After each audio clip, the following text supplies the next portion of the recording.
Welcome to another Founder Wisdom Pod with Breen with us today. He is the host at the Uncaged Show. He is a founder and chairman at Qnary, and we're gonna discuss about a whole array of interesting topics here: online reputation growth solutions, amongst other brands. His whole career is quite interesting. It's not his first stint as a founder. Went through the 2008 crisis. Bant is straight up from New York as well. So I'm going to ask him this question. Probably 9/11 as well was quite intense at that time. And yeah, excited to jump into it today. This pod is brought to you by podfire.com. That's my agency for podcasting. If you want to scale a podcast, monetize a podcast, find sponsors, a bunch of people start pods, but just give up after a couple of years because they couldn't monetize it. So I helped you find your ikigai, which includes getting paid for what you do and what you love. Podfire.com for that. Bant, welcome to the pod. Tell me a bit more about yourself and about your companies. Yeah, well, Charles, first of all, thanks so much for having me on the show. I guess, the long and short of the whole thing is I spent the majority of my career in digital media and advertising. Worked for a lot of the big kind of advertising groups, WPP, IPG, Publicis, and really was part of that generation, which kind of was the dot-com generation, right? We came out of grad school at the time when the internet was discovered, and suddenly we found ourselves really shaping what became the first iterations of digital advertising. The exciting thing about that is that we got to do a lot of what would have been known as kind of like entrepreneurial work. When you work at big companies like that, you start lots of new services businesses, but you're not actually building like a tech business. And so at some point along the way, really, I think it was 2010, that 2011. I was really hoping to find an idea that could lead to the creation of a tech business. And that's really what Qnary is. And Qnary is a business that's focused on optimizing and growing the online presence for executives. There's endless numbers of companies that focus on brand presence and brand reputation, but we're really the market leaders in reputation for executives. And we built up a platform that helps those executives optimize and grow their thought leadership and their online presence. We like to say that everyone has an online footprint, and that footprint matters. It matters in terms of your reputation as an individual. It also has a halo effect on your business as well as the opportunities that you receive. Along the way, we started the Uncaged Show that you mentioned. The Uncaged Show is really a way for us to give a voice for what we would say, there are the executives that we would call that they're on the circuit, right? So you go to every conference and they're the same 20 or 30 so executives, right? We see them everywhere. But there are a lot of other really, really intelligent, thoughtful people that get overlooked because of that. And we try to give a voice to really those people that know. They know what they do, and they have a really interesting point of view, and we try to help them share that through that show. Kind of started during COVID and has really grown, and so that's kind of what we're up to. Right. Who do you target and what services do you precisely execute for these clients? Yeah, we have two, I'd say, buckets of companies that we work with. We work with small to medium sized businesses, and that's that horrible acronym definition of a small to medium sized business, which could be anything from a 10 million revenue business all the way up to a $1 billion business. Everything outside of like that Fortune 500 area. We do work with those types of executives. I'd say probably about 50–60% of our customers fall in that bucket. And then the rest of them are in that top quadrant of really Fortune, I'd say 1,000 or Fortune 2,000 companies. And we tend to work with the senior executives. So probably, let's say, the top 1 to 5% of a company. And that's kind of how we do it. Now, what do? We work with them to optimize what they look like in social media and search. We rebuild all of their pages for findability as well as strength of connection, the topics they want to be associated with. We generate thought leadership content, multimedia thought leadership content for them in the form of short form posts, longer form posts, videos, photos, images, graphs, polls, everything. And then we help build their kind of niche target network. Our clients don't really want to be, our customers don't want to be celebrities. They aim to be respected thought leaders in what they do. And so that's really what we're working to achieve. And how much do you charge to take care of their online reputation? It varies market by market. So I think it's probably harder to kind of outline that. And we have, I think now like 3 or 4 different kind of a la carte solutions, but it can be, I think there's an article that was in the Wall Street Journal at the beginning of this year that outlined our basic pricing. But at this point, there's so many different iterations and customizations on it that it's hard to kind of answer that question. So 10 to 50K per month, let's say. Oh, I wish. No.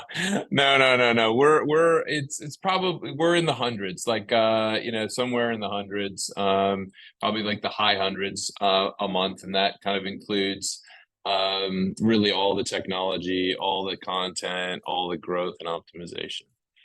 Interesting. And how many clients do you run in a roster typically?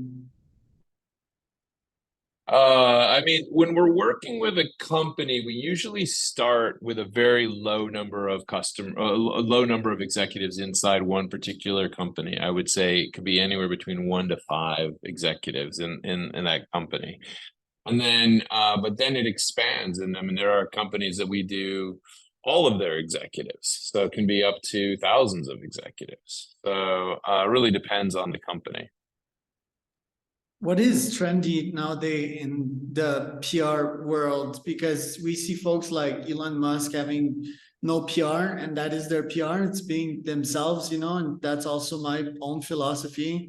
And whether people cancel me or not, like I hope to be immune from that, just from having a bunch of money and just not being cancelable. I do value freedom of speech as well. So what kind of PR is advisable nowadays? I guess that kind of PR is not for most, the one I just described. What is the better PR out there? I mean, Elon Musk is a fascinating case study, but I mean, he really has reached almost that status of someone who shifts markets, at this point, from how he does it. And certainly I would say the one thing, never let Musk fool you. He is probably one of the most PR savvy executives in existence. He knows absolutely what he's doing. So and he does it very, very consciously. I think what we generally recommend is that you want to have control of your online presence. And I call it, my rule is, it's kind of like the marriage rule, for better or for worse, right? For better, if you're crushing it, you want to have control of your story because that will allow you to maximize it and grow it. But God forbid something bad happens, right?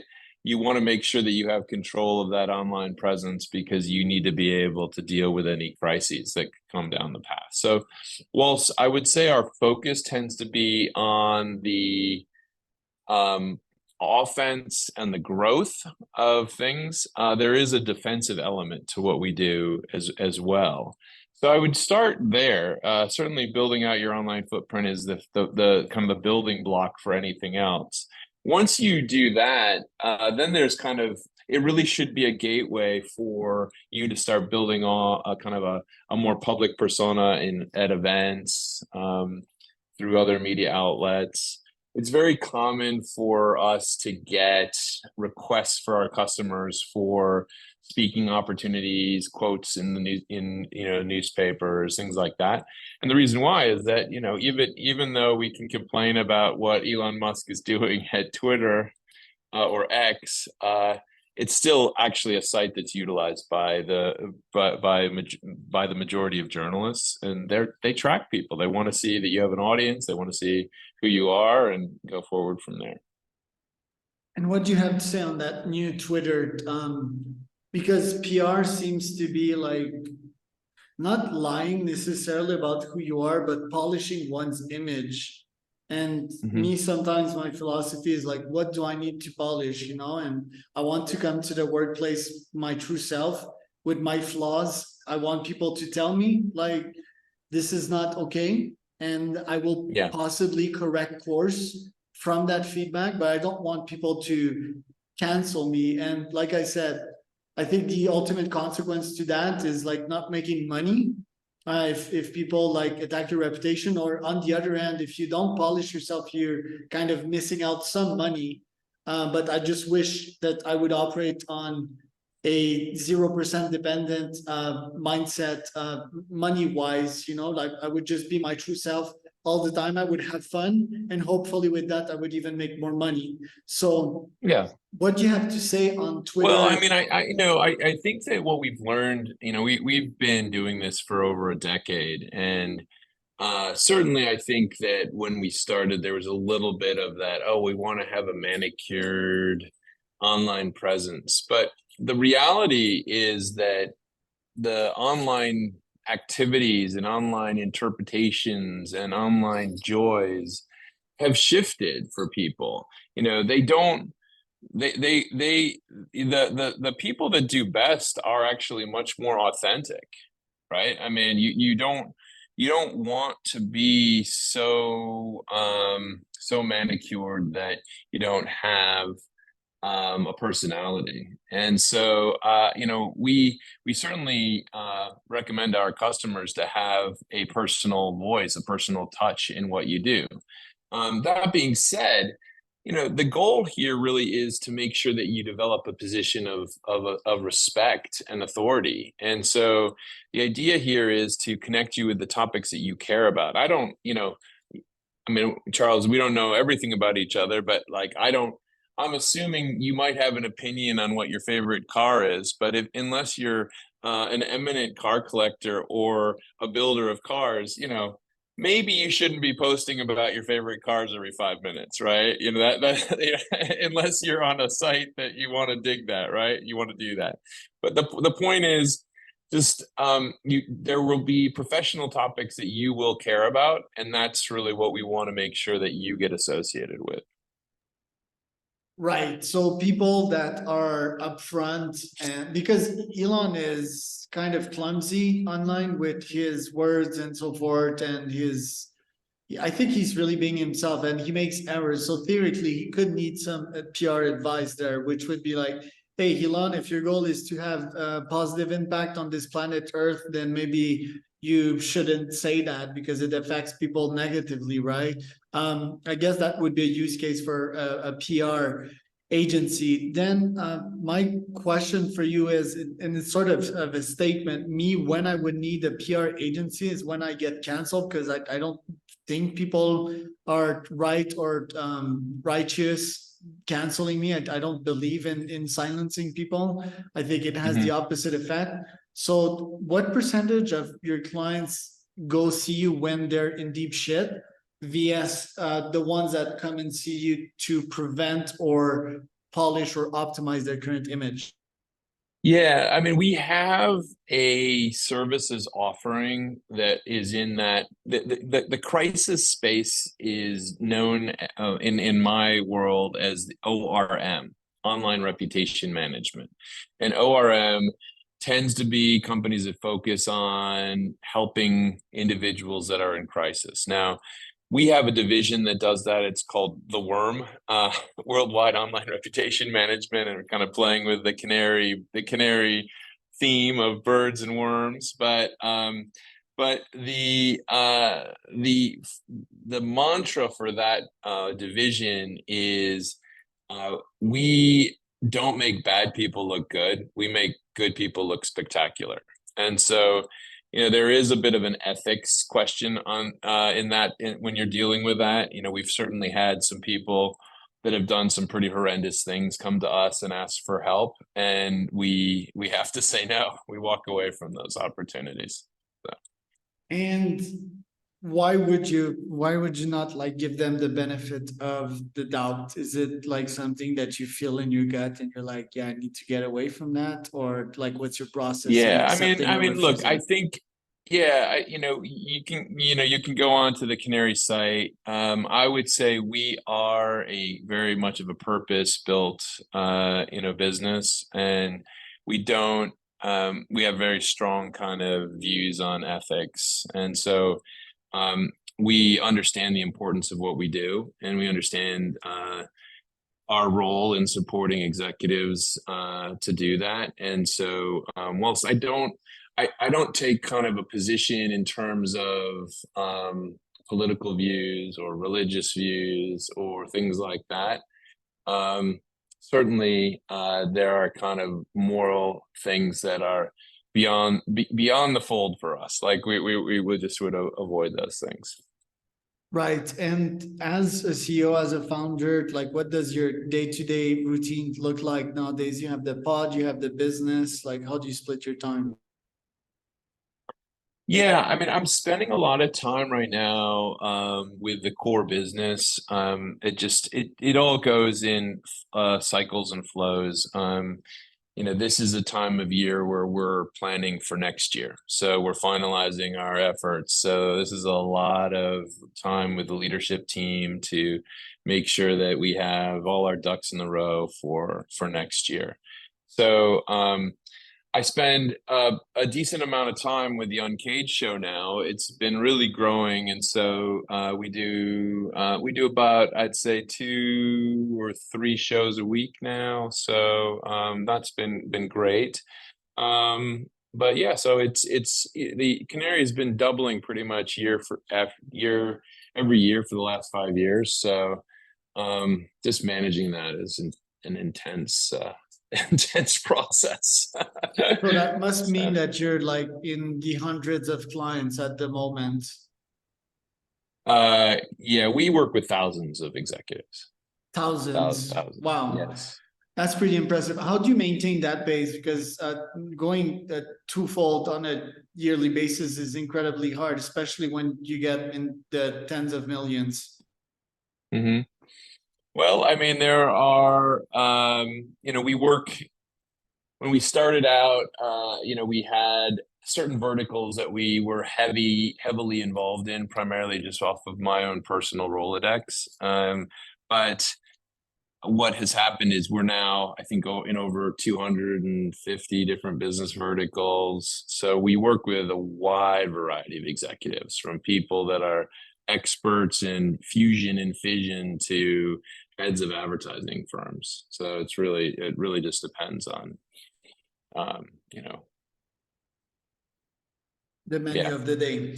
yeah, exactly. And then we also offer solutions in, I think it's something like 12 languages now. And we have offices, our main team still is in the United States, based in New York, but we also have teams, a European team based in Seville, Spain, a British team based in London, and an APAC team based in Australia. Pretty cool. And what would be your top 3 goals for next year, 2024? So we're rolling out this worm service, the online reputation management service. So we're excited to see, we did a beta test this year, and just the results have been phenomenal. So we're excited to expand that business. And then I think that in general, what we've been doing over the last couple of years is we were very early on with the use of machine learning and AI. I happened to do a PhD along the way it kind of exposed to me to a lot of the stuff that was going to be coming down the pike with generative AI about 7 years ago. And we were able to get that baked in and developed and kind of structured for our solutions very, very early. And so I think that that will continue to play a bigger role with how we build and operate our business. You know, the data coming off of that stuff is fascinating. But you know, we're going to see where that goes.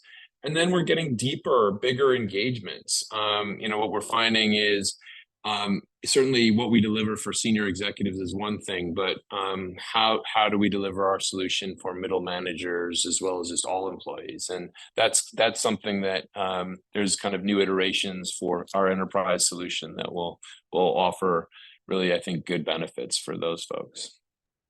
Where can people find out more about you, Bant? Go to Qnary, Qnary.com, or go to breen.com. B as in boy, A-N-T, B as in Barcelona, REEN.com. Was Charles Cormier, CC, and Bant Breen, BB, for another CEO Wisdom Podcast.com.